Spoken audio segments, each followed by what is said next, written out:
Good morning, children. Welcome back to NS class. As we have been doing revision in nutrition in animals, let's continue with that. What we have learnt in previous class, children?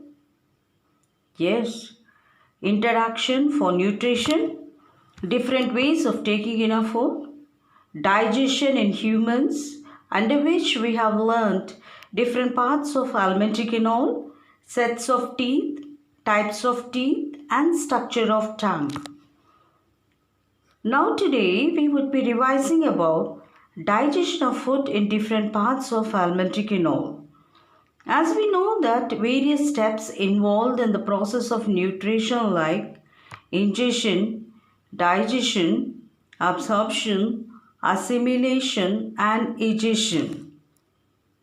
The food components what we have taken gradually get digested as the food travels in different parts of alimentary canal.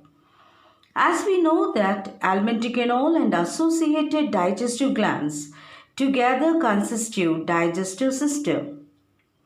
Various glands like salivary glands, liver, pancreas and the glands found in inner walls of stomach and small intestine secrete digestive juices.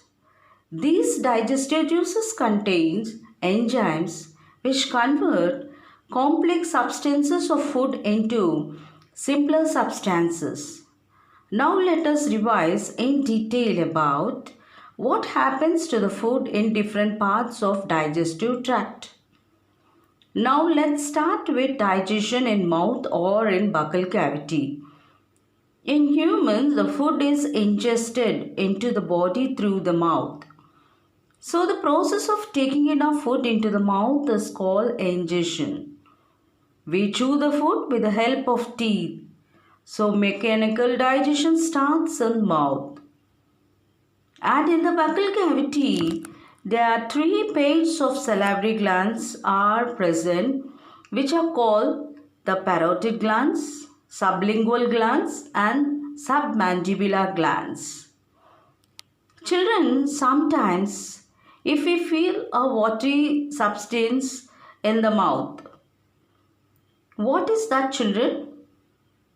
Yeah, it is saliva. Do you know from where does saliva come from? It is from salivary glands.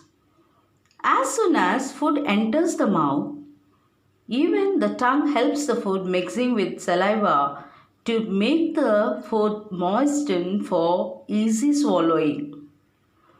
Saliva contains an enzyme called salivary amylase, which acts on carbohydrate, that is starch part of food, and converts into simple sugars or glucose.